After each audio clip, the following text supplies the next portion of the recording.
Demi memangkas ketimpangan struktur agraria, pemerintah segera mempercepat realisasi reforma agraria dan perhutanan sosial pada 2017 hingga 2019. Sejauh mana pemerintah telah mengakselerasi program kebijakan ini, kita lihat bersama.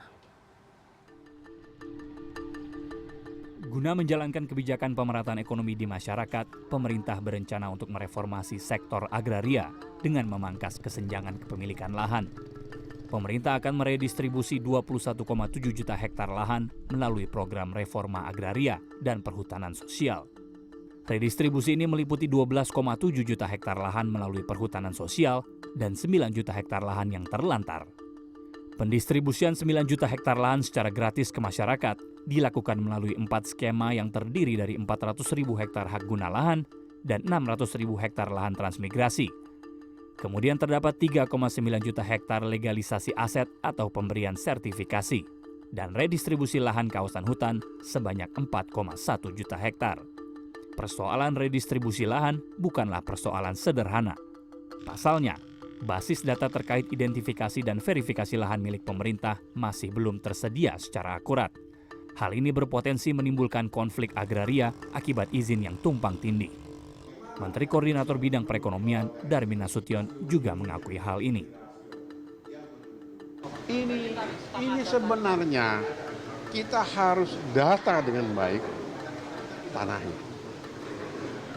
Sebagian sih kita sudah punya, tapi belum 100%. Nah, pertanyaannya, oke kalau cuma dia masuk, dia cuma ambil 2 hektar, nanti pembagian 2 masih oke.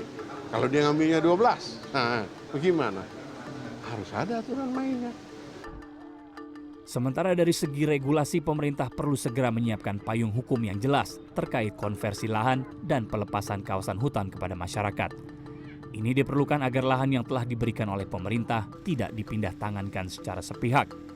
Darmin Nasution menyebut, peraturan presiden terkait reforma agraria akan selesai dalam waktu dekat.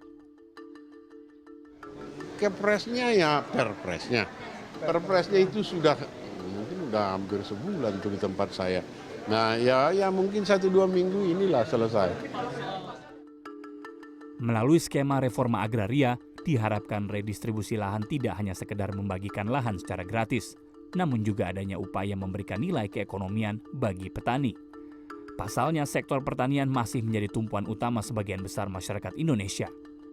Berdasarkan data Badan Pusat Statistik pada Agustus 2016, terdapat 31,89% penduduk Indonesia yang bekerja di sektor pertanian.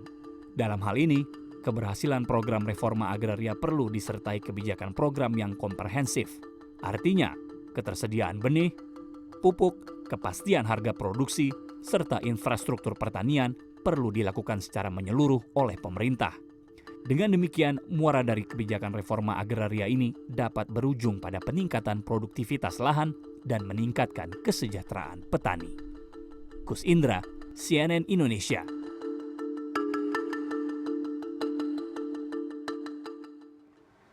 Dari total 4,1 juta hektar kawasan hutan yang bisa dilepas menjadi tanah objek reforma agraria atau TORA tahun 2017, Kementerian Lingkungan Hidup dan Kehutanan menargetkan pelepasan 300.000 hektar, sedangkan tahun 2018 sekitar 1,6 juta hektar.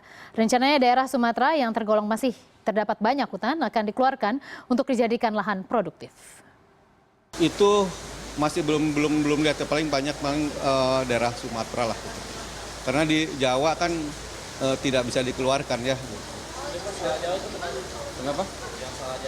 Enggak, di Jawa kan memang kawasan hutan harus dipertahankan, malah kemudian ditambah gitu. Jadi solusinya bagaimana akses masyarakatnya dibuka gitu.